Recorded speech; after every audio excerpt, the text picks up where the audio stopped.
Assalamualaikum warahmatullahi wabarakatuh.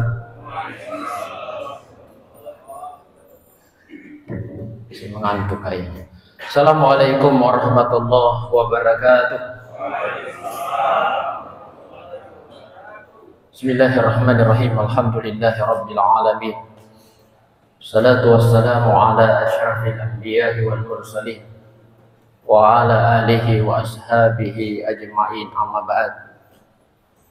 Bapak Ibu yang dimuliakan oleh Allah Subhanahu wa taala, alhamdulillah, puji syukur mari kita panjatkan kehadirat Allah Subhanahu wa taala. Oleh karena atas limpahan rahmat, inayah dan karunia-Nya lah sehingga pada subuh hari ini kita masih bisa berada di masjid ini untuk sama-sama beribadah kepada Allah Subhanahu wa taala. Semoga kehadiran kita insyaallah senantiasa bernilai pahala di sisi Allah Subhanahu wa taala. Amin ya rabbal alamin. Salam dan salawat mari kita sama-sama kirimkan kepada junjungan kita Nabi besar Muhammad sallallahu alaihi wasallam. Allahumma sholli ala Muhammad wa ala ali Muhammad. Nabi yang diutus oleh Allah Subhanahu wa taala di permukaan bumi ini sebagai rahmatan lil alamin, sekaligus sebagai suri tauladan bagi kita semua. Bapak Ibu yang dimuliakan oleh Allah, saya kurang jelas judul yang dikasih kepada saya karena saya tidak pernah menerima secara utuh. Namun sedikit saya pernah mendengar, ya minimal berkenaan dengan mewujudkan keamanan dimanapun kita berada. Konsep ini saya tawarkan kepada kita sebagai wujud kepedulian kita kepada siapapun yang ada di sekitar kita. Caranya bagaimana? Kalau negara ini mau aman atau suatu tempat mau aman, mau bahagia, mau sukses, maka tidak ada jalan lain kecuali pemerintah hadir bersama rakyat, membumikan sifat-sifat Allah. Apabila pemerintah bisa hadir di tengah-tengah masyarakat dengan mampu membawa sifat-sifat Allah, maka di sana akan terwujud yang namanya baldatun thayyibatun wa rabbun ghafur. Kenapa begitu Bapak Ibu yang dimuliakan oleh Allah? Karena kalau seluruh aspek kehidupan ada pemerintah sampai di sana, maka semuanya akan terkoordinir dengan baik. Contoh kecil, sekarang ini Departemen Agama hadir di tengah-tengah kita hanya pada saat pernikahan.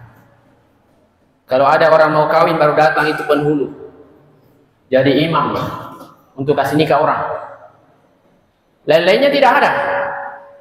Tidak pernah Departemen Agama datang mengajari orang belajar mengaji, tidak pernah. Itu swadaya. Ya, tidak pernah. Begitu pula Departemen Tenaga Kerja, belum pernah ada orang dari Departemen Tenaga Kerja sampai ke RT cari tahu berapa orang di tempat Bapak yang tidak kerja. Itu juga tidak ada. Departemen Sosial mungkin pernah bertanya berapa orang miskin di tempat Bapak, Pak RT. Tapi boleh jadi Pak RT salah kasih data. Ya. Tapi tidak pernah juga dengan baik. Hampir seluruh aspek kehidupan seharusnya disentuh oleh pemerintah. Cuma persoalannya adalah itu tidak pernah tersentuh dengan baik. Hampir semua yang kita lakukan ini adalah swadaya masing-masing.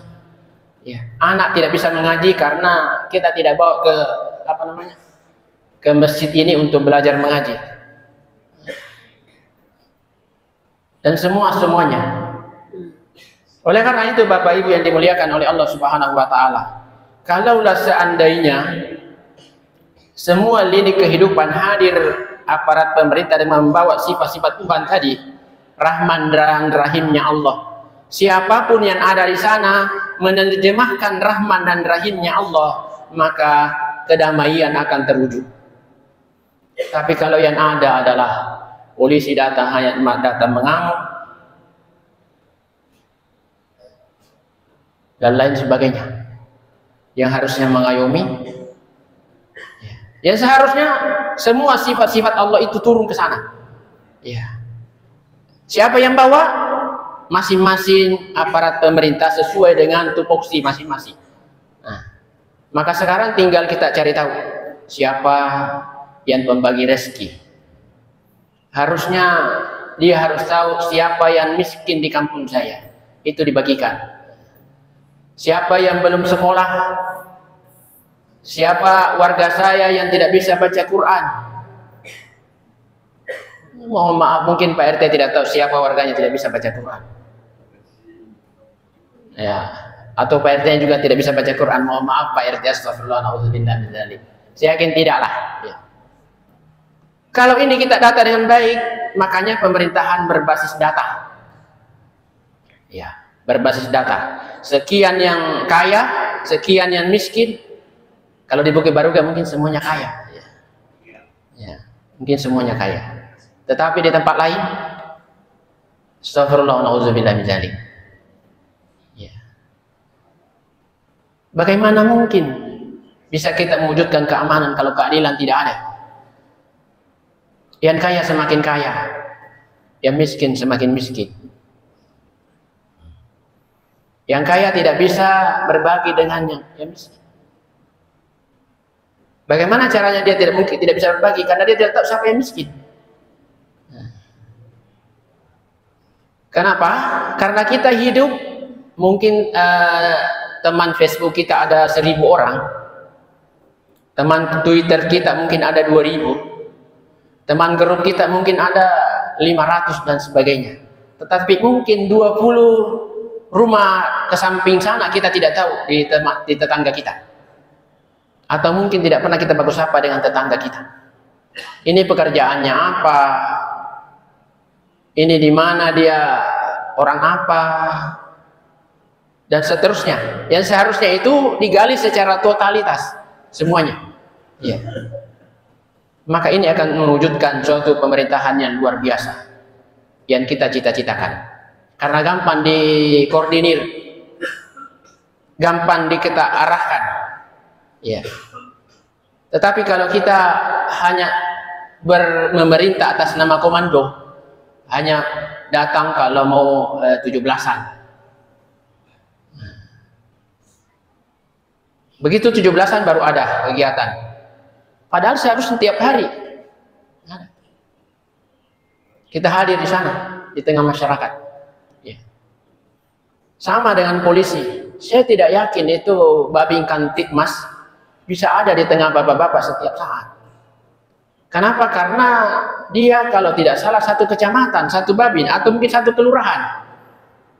Ya, satu kelurahan berapa RW? Kalau dia cuma satu, ada di Bukit Baruga, di sebelah sana tidak ada, maka dia sulit. Iya, itu pun dia tidak tahu apa-apa. Dia tahunya saja menerima laporan. Oh, katanya aman di sana, aman di sana. Nah, begitu. Sehingga sulit kalau kita tidak mulai dari bawah. Kita semua ini harus berani. Kalau kita tidak berani, sekarang banyak orang tidak berani. Lihat kejahatan tidak mau dilaporkan. Dia bilang ya, jangan sampai saya jadi saksi. Dia bilang kalau kita melaporkan kambing hilang, maka kalau kita jadi saksi bisa jadi sapi yang hilang. Itu dulu. Kalau sekarang tidak lagi. Kalau Bapak ketemu dengan namanya kecelakaan lalu lintas, lalu ada masalah, lalu Bapak tidak mau laporkan saja sama saya. Ya. Tidak ada yang sulit sekarang. Karena ada handphone, Bapak melapor saja. Nanti saya teruskan. Oh, siapa punya wilayah.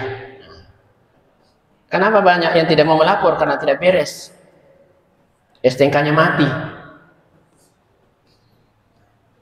Pelak mobilnya juga sudah mati. Dia juga tidak punya SIM. Tidak beres semua, bagaimana mau melapor? 2 bulan lalu ada kecelakaan di depan Warkop Identitas. Orangnya keluar dari Kampung Baru, anak gadis. Datang dari sana, dari luar sana juga kencan larinya. Dua-duanya tidak punya surat. Saya dapat dia. Saya tanya, kamu mau dibawa kantor polisi atau tidak? Dia bilang, jangan nih Pak. Nah, kenapa jangan? Bang, Pak, saya tidak punya SIM. Yes. Pak, STNK motor saya mati, Pak. Lalu tidak ada yang mau mengalah. Kalau begini persoalannya ribet. Jadi jalan keluarnya saya yang bayar. Saya bayar. Saya bilang, berapa biayanya itu? Dia, Pak, ini saya butuh 400.000. Saya kasih uang 400.000, silakan pergi. Daripada saya buat di kantor polisi lebih ribet lagi. Bisa ditahan motornya. Nah, sampai lebaran baru dikasih, sudah lebaran. Apalagi sekarang ada program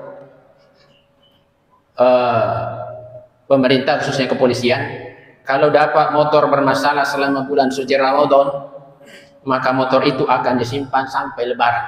Sudah lebaran baru diproses. Apalagi karena lepotnya brom yang besar bunyinya tuh. Apalagi yang terlibat balap liar. Semua itu Bapak bisa laporkan. Kalau tidak bisa melapor ke polisi, lapor ke Facebook, lapor ke Twitter, lapor saja. Yang penting modalnya Bapak foto. Tapi Bapak juga harus lengkap. Jadi kalau dipanggil jadi saksi bisa berbicara. Ya. Itu. Jadi kita harus melengkapi diri kita. Bapak kalau lewat di jalan AP Veterani sekarang, ini sudah biasa sampaikan. Ada namanya kamera elektronik tilang statis. Itu menyala begini. Dari arah utara ada 2, dari arah selatan juga ada 2. Dia menyala terus. Dan itu akan merekam secara otomatis siapapun yang lewat di sana. Iya. Kalau plat mobil Bapak benar dan plat motor Bapak benar, maka tunggu Bapak akan mendapat panggilan atau surat cinta dari kepolisian tentang pelanggaran Bapak. Ya. Kalau tidak pakai sabuk pengaman atau safety belt, akan terfoto dengan baik. Walaupun kaca mobil Bapak itu gelap, tetap bisa masuk. Ya, tetap bisa masuk, tembus. Itu salah satu cara atau program andalan polisi sekarang bagaimana tidak bersentuhan langsung dengan masyarakat. Dia hanya memantau lewat kamera CCTV. Iya. Dan itu adalah kamera tingkat tinggi. Harganya luar biasa mahal. Kalau tidak salah 600 juta satu perangkat itu. Iya. Jadi kalau dia 4 sampai berapa kurang lebih 10 miliar kalau tidak salah itu dengan 4 tempat itu. Itu kamera elektronik tilang statis, artinya yang berhenti. Tapi Bapak harus sadar, ada yang dinamis, ada yang jalan-jalan. Ya, ada yang jalan-jalan. Ada kamera handheld namanya, lewat HP. Jadi itu kalau Bapak lewat tidak sadar, biasa ada mobil patroli berhenti, kemungkinan ada kameranya. Itu juga bisa menyorot Bapak. Sekali lagi kalau benar plat motornya atau plat mobilnya sesuai dengan alamat dan Bapak melanggar, maka akan dikirimi itu nanti ke rumah Bapak lewat pos. Celakanya nanti kalau pelanggarannya tidak pakai safety belt, lalu yang di samping Bapak adalah istri orang, atau anak gadis orang, atau janda, lalu kena kamera, setelah dipoto melalui kamera, lalu diverifikasi, Bapak tidak pakai safety belt, lalu itu yang dipoto adalah gambar yang di dalam, ternyata janda atau istri orang atau gadis itu setengah lingkaran sama Bapak, dikirim ke rumah Bapak. Kalau diterima ibu di rumah, innalillahi wa inna ilaihi raji'un. Terjadi perang dunia ke-7. Ya. Begitu datang, Pak, ini siapa? Saya juga tidak tahu. Kok menyangkal ini? Bukan saya ini, Pak. Oh, istrinya. Astagfirullah, ternyata Bapak selama ini selingkuh. Makanya berhati-hati sekarang. Kamera bahaya. Di mana-mana bisa kita disorot oleh kamera itu. Yang ingin saya sampaikan adalah ini kamera buatan manusia Bapak Ibu. Begitu canggihnya. Coba kita merenung bagaimana kalau kameranya Allah. Bagaimana kalau kameranya Allah Bapak Ibu? Bagaimana canggihnya, tidak ada tempat yang tersembunyi dari kita. Allah Maha melihat. Kalau ini kita bawa dalam kehidupan kita, bahwa kita diawasi oleh Allah dimanapun kita berada, maka akan ada kontrol buat kita, mana yang harus kita lakukan, mana yang tidak boleh kita lakukan. Bukan kita menunggu pengawasan polisi. Polisi kan tidur, terbatas. Kita tidak mungkin diawasi oleh Pak RT, Pak RW 24 jam. Pak RT dan Pak RW juga manusia biasa, bisa ngantuk, bisa tidur. Tapi kalau kita merasa diawasi oleh Allah Subhanahu wa Ta'ala, keberadaan Allah Subhanahu wa Ta'ala ada dimanapun kita berada, maka inilah yang menjadi senjata terkuat buat kita. Tapi itu bisa terjadi kalau iman kita benar. Kenapa kita jadi rusak? Karena iman kita rusak. Tidak mencuri seorang pencuri kecuali imannya tidak ada. Yazid wa yanqus. Iman itu kadang bertambah, kadang berkurang. Tidak berzina seorang pezina kecuali imannya tidak ada. Maka iman inilah yang harus dibereskan. Pokok utama dari persoalan kita. Ya. Bapak-bapak kalau imannya betul, sulit dipengaruhi oleh siapapun. Mau janda sekaya apapun datang, tidak terpengaruh. Ya. Tapi kalau imannya lemah, datang janda bahenol, langsung robek kantonnya. Astagfirullah, na'udzubillah min dzalik. Jamaah subuh yang dimuliakan oleh Allah Subhanahu wa Ta'ala. Dan inilah yang saya maksud, yang perlu kita benahi adalah iman kita masing-masing. Jaddidu imanakum bi kalimati la ilaha illallah. Perbaharuilah iman kalian dengan senantiasa berucap kalimat la ilaha illallah. Di masjid ada Allah, di kantor ada Allah, di jalanan ada Allah, di hotel ada Allah, di mana-mana ada Allah. Makanya Rasulullah bersabda, ittaqillah haitsuma kunta. Takutlah kalian dimanapun berada kepada Allah Subhanahu wa Ta'ala. Jangan takutnya cuma di masjid. Iya. Sekali lagi, polisi tidak bisa kita jaga kita 24 jam. Jangan Tuhan ditaruh di tempat ibadah. Ada Tuhannya ketika takbir Allahu Akbar, Allah Maha Besar. Kebesaran Allah ditaruh di masjid, yang seharusnya kemanapun kita pergi tetap Allah yang Maha Besar. Kenapa banyak orang berkelahi? Karena kalau keluar dari masjid ada yang colek, hilang lagi yang akbar, dia lagi yang besar. Nabi bilang, masa kamu dibodoh-bodoh sama itu bapak? Oh, langsung naik. Karena imannya sudah keluar. Jemaah subuh yang dimuliakan oleh Allah Subhanahu. Bagaimana cara iman ini supaya tetap ada? Maka tidak lain, ibadah kita harus perbaiki. Jangan sholat karena tetangga. Jangan puasa karena tetangga. Jangan puasa karena mertua. Jangan puasa karena mau dicatat. Dan jangan menyumbang karena mau semuanya karena Allah. Ibadahnya dibereskan. Banyak orang puasa, kenapa bermasalah? Puasanya hanya melaksanakan puasa, hanya yang membatalkan puasa dia lakukan. Tapi dia tidak mampu berpuasa dengan yang membatalkan pahala puasa. Ini yang tidak ada pada diri kita. Sehingga ada orang puasa tetap saja gosip. Ada orang puasa tetap saja menipu. Karena hanya yang kalau ditanya, karena puasa. Tidak, saya tidak puasa, cuma menahan. Apa yang dia tahan? Cuma tidak makan, tidak minum, tidak berhubungan suami istri di siang hari. Sehingga apa yang terjadi? Puasa yang dilakukan dan ibadah-ibadah lain yang dilakukan bukan karena Allah Subhanahu wa Ta'ala. Mudah-mudahan kita semua ini termasuk orang-orang yang beriman kepada Allah. Apalagi di akhir Ramadan kita i'tikaf, kita banyak berdoa, perbaiki niat kita Bapak Ibu. Luruskan niat kita. Saya datang i'tikaf karena Allah. Semuanya karena diluruskan. Jangan kita sudah capek-capek, tidak tidur, tapi tidak ada hasilnya. Tidak ada.